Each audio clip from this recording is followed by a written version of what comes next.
long before I was involved. Certainly Kathy and the mayor and others have been involved for 10 years in getting us to this moment. And what a moment it is. We are set for a global soccer celebration here in Kansas City and across the region. I'll just give a quick overview of the schedule, and then we'll turn it over to Kathy and the mayor for a few words. But you've probably all seen the match schedule. We're going to have over 2.5 to 3 weeks in the group stage alone. We have 7 teams from 4 continents, so really the whole world will be here. And it starts on that first match with a blockbuster. The reigning champion Argentina will be playing at Arrowhead versus Algeria. So we know that there will be millions, if not billions, of eyeballs on us at that point, and we couldn't be more excited about that. And then we move into our second match, and I think we especially know something about being the smallest in the field of heavy hitters and contending, and so we are thrilled to have Curacao and Ecuador here. As a side note, at our party at the Power and Light District yesterday, Ecuador had a very strong presence of fans there, so we expect they'll return and show out. So looking forward to that. And their team has gone from being a regional contender to a consistent player on the world stage, something we can also relate to. So that'll be a good one. And then, of course, the energy will be at an all-time high when we welcome the Orange and the Netherlands versus Tunisia. We have been thinking about marches to the match for a while, so now we're going to get to really put that into practice. And with Tunisia's red and white, it will be quite a colorful scene with some familiar colors at Arrowhead. And then that same day, the U.S. plays, so we know that that's a date that we're looking at as a big one in Kansas City, because we know there will be lots of folks interested in what's going on. And then we have our last group stage match on June 27th with Austria and Algeria. The Austria, I'll probably not get this correct, but Wunder team, the Wonder team. We are really excited to have a European match. We thought that was a long shot. So in addition to the Netherlands, to have Austria, 2 of those is pretty exciting. So that group stage, lots going on. And then there's still more to look forward to. You've all probably seen the pathway to our round of 32 match includes the winner of Group K. Favorites in that group, Portugal and Colombia, both global strongholds in soccer, and certainly some big names there. And just I don't want to get ahead of ourselves, but the quarterfinal potential at Arrowhead is significant. There's a U.S. path, there's a Argentina versus Portugal path, so who knows what will happen. But at the end of the day, we could not be more thrilled with the draw, the match schedule, and the way things have worked out. We will go back, refine our planning, particularly with match times. We know that that's going to require some adjustments with some evening matches. We're very excited about that. But thinking through transportation and FanFest specifically, we'll be adjusting with our team. So a good day for the region. We know that the eyes of the world are going to be on us, and we can't wait to be the heart of the tournament. And with that, I will turn it over to Kathy Nelson. Hello, everyone. Pam, thank you so much. It has been a truly incredible 48 hours, and it was a lot of pinch me moments, I think, there in DC, and then to see what was happening in Kansas City was so powerful. And I think from the tourism perspective, we are just so overjoyed to finally learn the national teams that will be playing here in the heart of America next summer. And something else that's exciting for us is the fans of these international teams getting to Kansas City is actually very easy for 4 of the countries: Argentina, Netherlands, Austria, and Curacao. There's only 1 layover away from Kansas City. There's a little bit for Algeria and Tunisia. There's also 2 layovers, but still, I think international fans will know Kansas City quickly and realize how easy it is to get here. And Pam mentioned these exciting opportunities to host during the quarterfinal match on July 11th. Like, we all just have been dreaming about this, and now to see the potential not only of those group stage matches, but then that quarterfinal, it'll be truly the eyes of the world will be on Kansas City. We've done a lot of research on these countries, both KC2026, the Sports Commission, and Visit KC, and we just cannot be more excited. Everyone is buzzing. And I think when we estimate 650,000 unique visits by tourists coming in during total visitor days during the duration of the event in Kansas City, and you think about the caliber of teams that are coming here, I kind of expect that number to go up. I don't want to anticipate just yet, but I'm super proud to think that we've done all this research to really prepare us for this.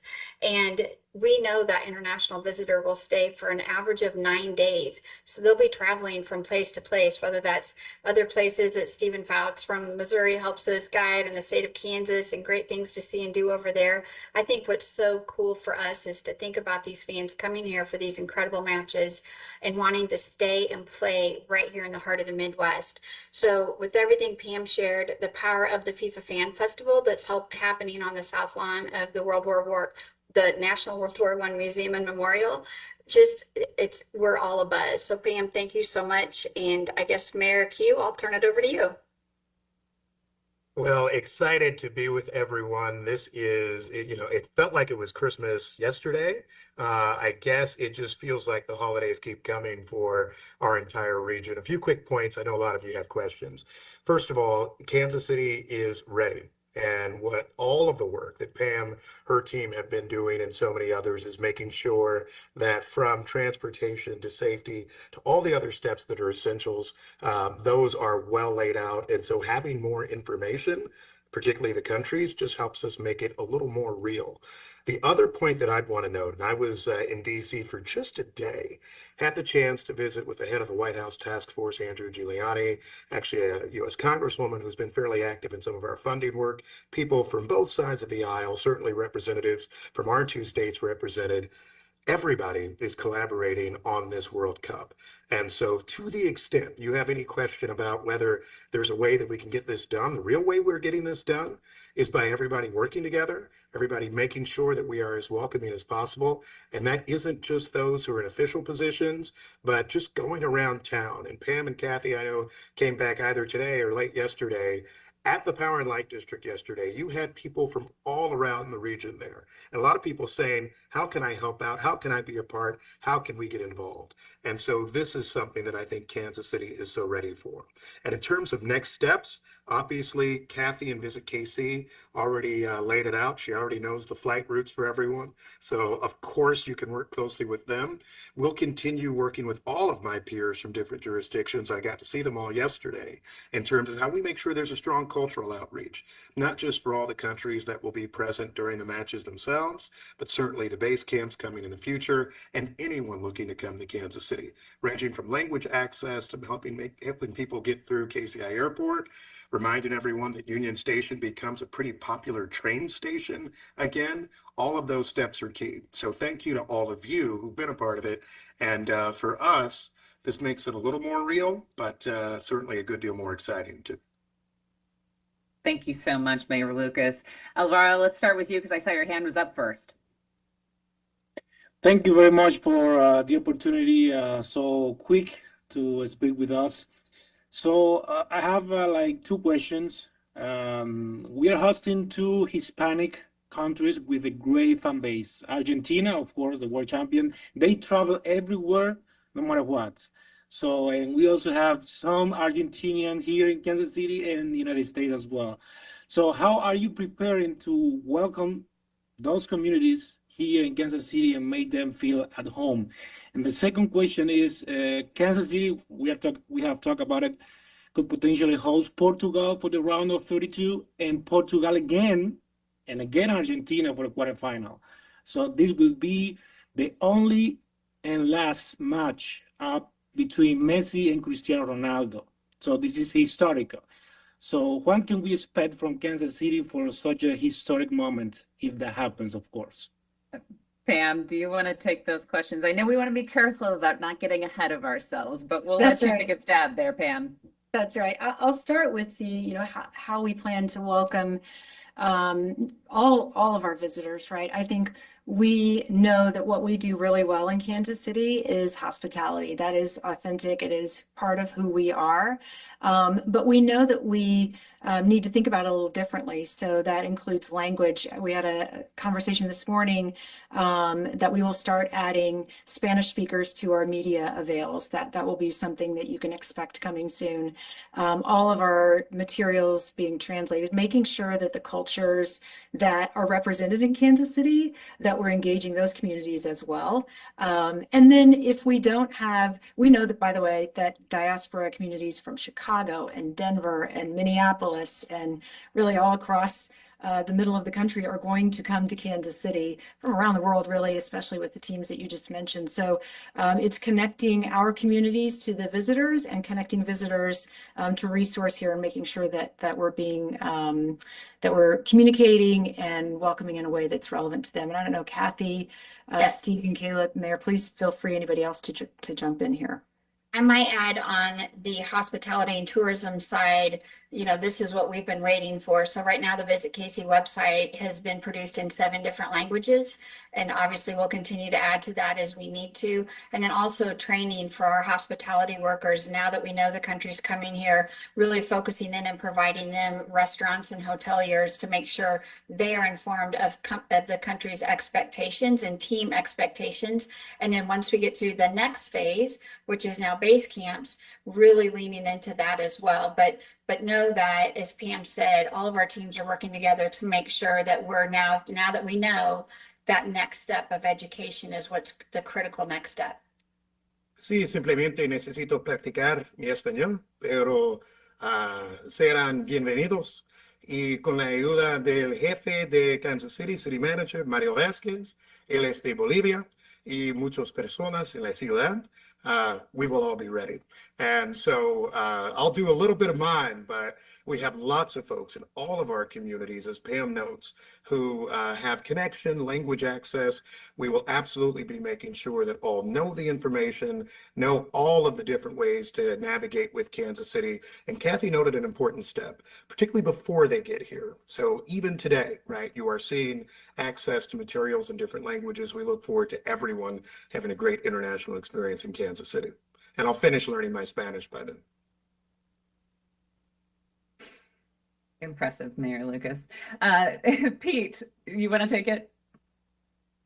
You bet. This is for Pam or Kathy, and then I have one for the mayor. Just what's next on the base camps? Is Kansas involved in that conversation? Yeah, so it is going to be a very fast process. So the federations were all in Washington, D.C. for the final draw. They had meetings today with FIFA. And between now and January 5th, they will need to determine their top 5 choices for team base camps. That may involve visits or revisits to Kansas City. We've already seen scheduling of some of those today. We are in a great position from a base camp standpoint. FIFA has given the teams guidance based on clusters. So depending on where your group stage matches are, you are affiliated with certain clusters. 32 of the 48 teams can choose Kansas City as a potential base camp location. So they'll submit their top 5 choices to FIFA in early January. FIFA will resolve any conflicts. They'll assign those base camps by the end of January. The teams and venues will know. FIFA won't announce base camps until after the final qualifying happens in March. Remember, we still have 6 teams who are to be determined by those qualifying matches. So once all of the teams are identified, then FIFA will announce those base camps.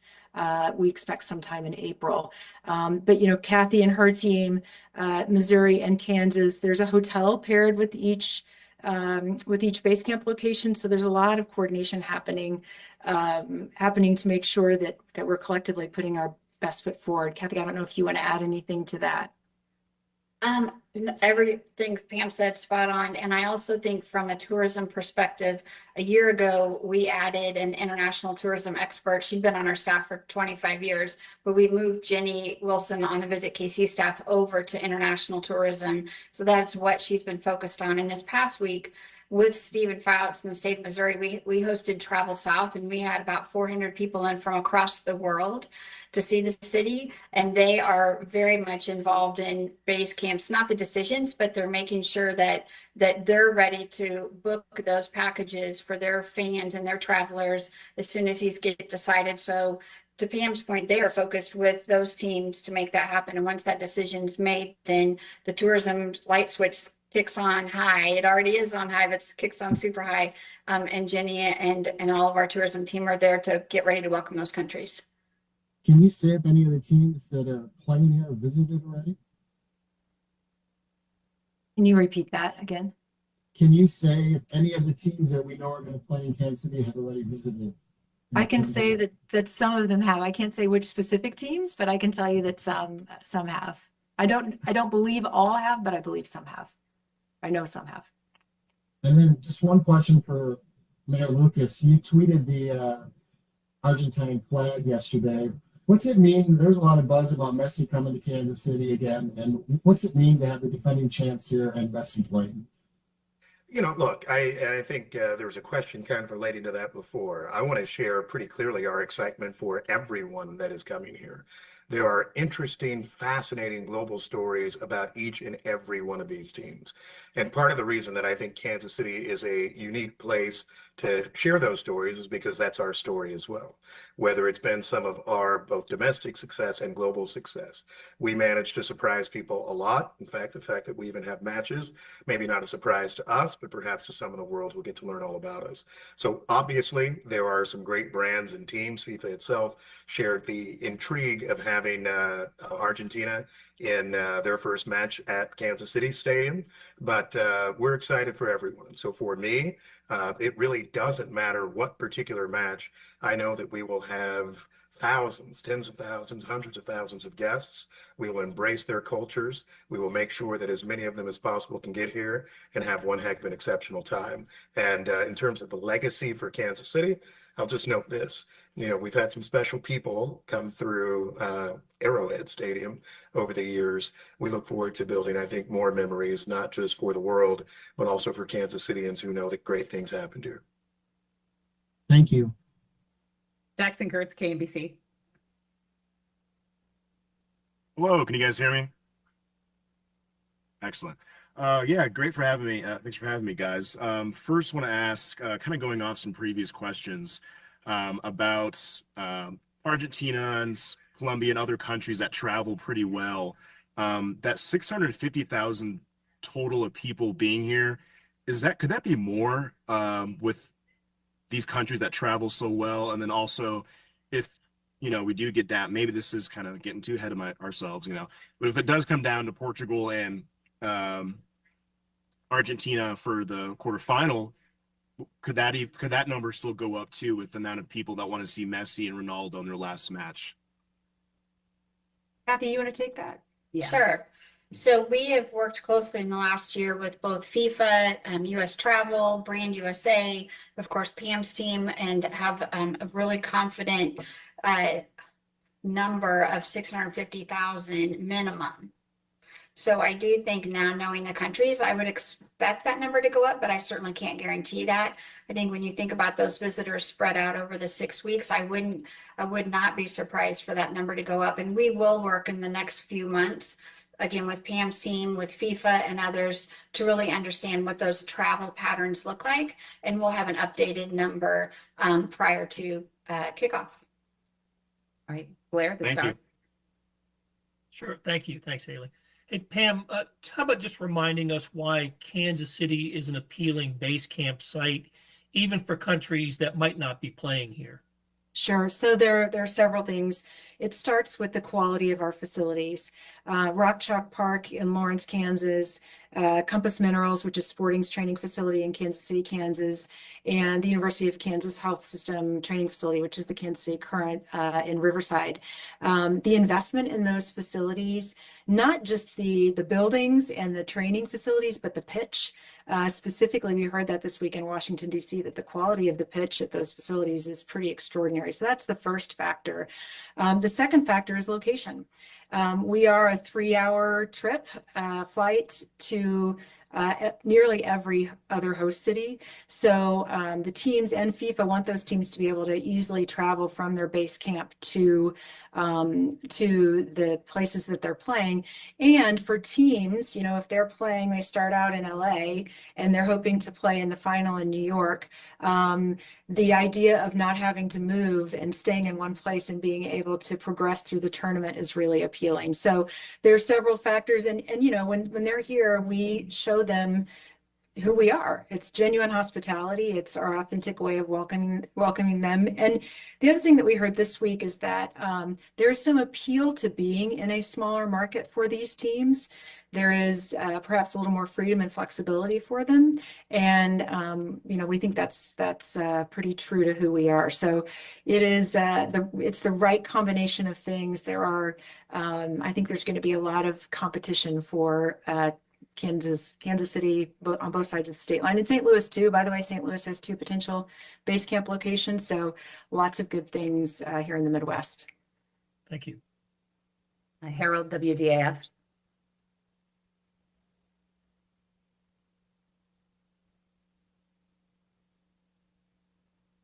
Hey, can you hear me, guys? Okay. Pam, this is for you. I know there's just some questions on the possible games, and one of them was like Ecuador, Curacao, and it could have been Germany potentially coming here. Just could you give more insight into what the actual determination process was for this game here in Kansas City instead of maybe Toronto or Dallas or any other locations?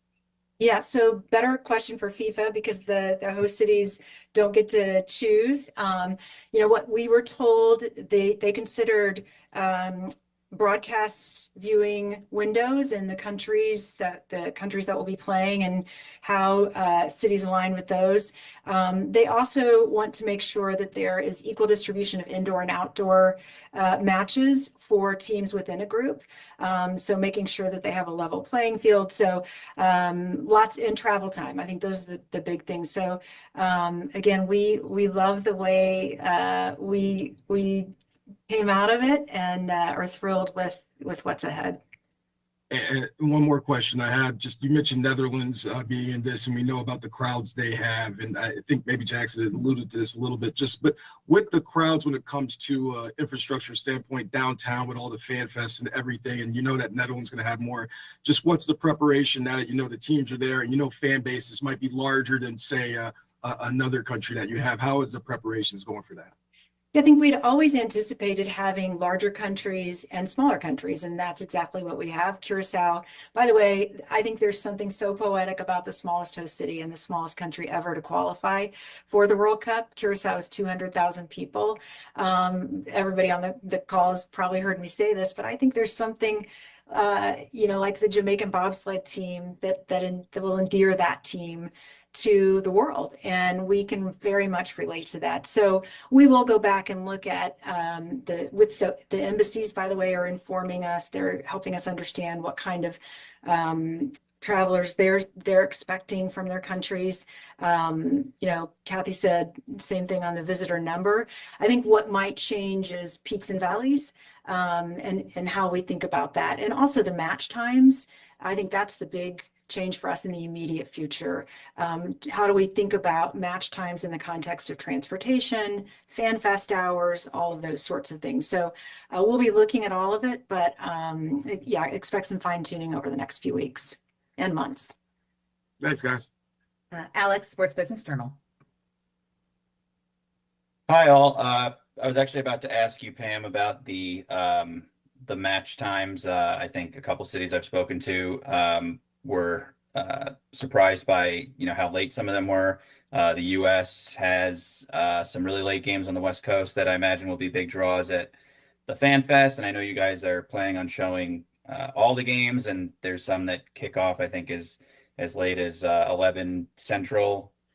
So you kind of alluded to it, so I don't want to make you repeat yourself, but any additional context you can add on some of the considerations that you'll be looking at as a result of the match times? Yeah, I mean, you captured it really well, but the team was in today and actually starting to look at where those, not just our matches, but the other matches that will be US, yes, Mexico, right? The other group, teams that are playing in the groups that are in Kansas City, and how we think about that in the context of FanFest. But also, we know that there will be activations across the region.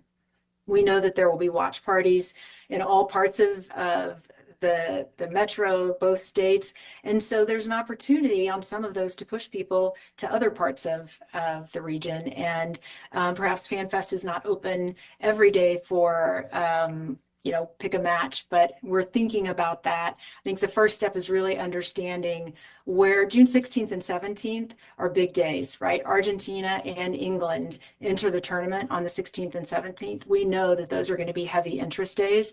So how we're thinking about it that way, starting to look at the schedule and understand where those big moments are. I might just say very briefly, this is something that Kathy and I think about a lot. One thing that sometimes is a challenge, and I think Pam hits the nail on the head as an opportunity here, is that we are not the latest town for multiple rotations of dinner guests, of even late evening activities sometimes. There always are a strain of people who are out late, but us having the opportunity to have these times, particularly in advance, really allows a lot of our restaurants, other hospitality industry folks, entertainment facilities, and others all around the region to really prepare in a broader way. So what you are likely to see, and we've already done a little bit of legislative change to permit it as well, is just frankly later hours for engagements and other activities in Kansas City more broadly. You've seen that not just in Kansas City, but all around the region. You can expect more of that. So in the simplest way, we will not become the city that never sleeps, but we may be the city that is at least up till 1 or 2 a.m.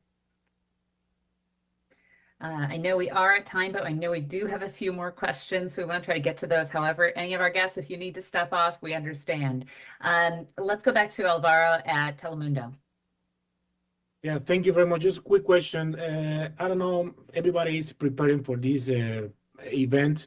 So I don't know who can answer this question, but are you planning to, I just checked the flight from Argentina, it's like $2,500 for June next year. So are you planning to have conversation with airlines or to make better connection to South America? I mean, you can potentially host Argentina twice and Ecuador, of course. So are those conversations ongoing, or are you planning to do something about it? Kathy, you want to start? Yeah. Sure. So this morning, once these were finalized, the CEO of US Travel reached out, and they're very aware, and they're talking at a federal level. And then of course our airport authority and working with the city, now that we know, this is when conversations can happen. So no guarantees, no promises that you'll see that flight cost cut in half, but now that we are aware, this is when the movement starts to happen, whether that's adding flights, like when the Chiefs make it to the Super Bowl, you see the flights pick up like that. Same thing will happen here. That flight pattern will adjust and change, which will help everyone out. So those conversations started as soon as the matches were decided, from text to calls to emails today. It's been a very busy day, but please know flights are top of our list. I might have Traditions. Stephen, Okay. I was going to say, might have Stephen and Kayla jump in here, because I think the other thing that we'll be messaging is, you can fly into St. Louis and Wichita, and that's a pretty easy trip when you think about the World Cup and 3 countries. I think the Missouri River Runner will have a 3rd run every day. So there's some things we're working on to broaden the transportation pattern. Yeah, absolutely, Pam. I think folks will be able to get into Missouri, and they'll be able to get across Missouri, as you noted, on the Amtrak River Runner. That's a great opportunity for them to also explore the rest of the Show Me State when they're traveling between their fly-in city and World Cup experience. So I know that we'll be engaging conversations with those partners at MoDOT and Amtrak to make sure they have everything they need. And as Kathy, I think, noted, flights are very much top of mind now. Yeah, Pam, you teed it up nicely. There's a great route straight between Wichita and Kansas City We take good care of that as far as our travelers are concerned. And of course, we've been working real closely with KC26 on the Kansas side to make sure that visitors know about all the other great communities in their off days when they're not at the matches in Kansas City. So we're looking forward to that app being live and connecting people to day trips and welcoming with the arms wide open. All right, one more, Blair.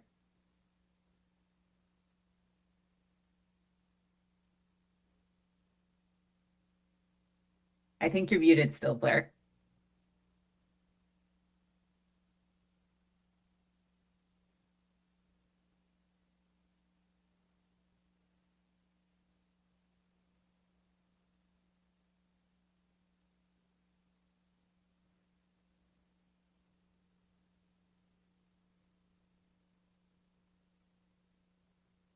If you want to drop it in the chat, we can ask it that way too. I'm sorry. There you are. We got you. Yeah, sorry about that.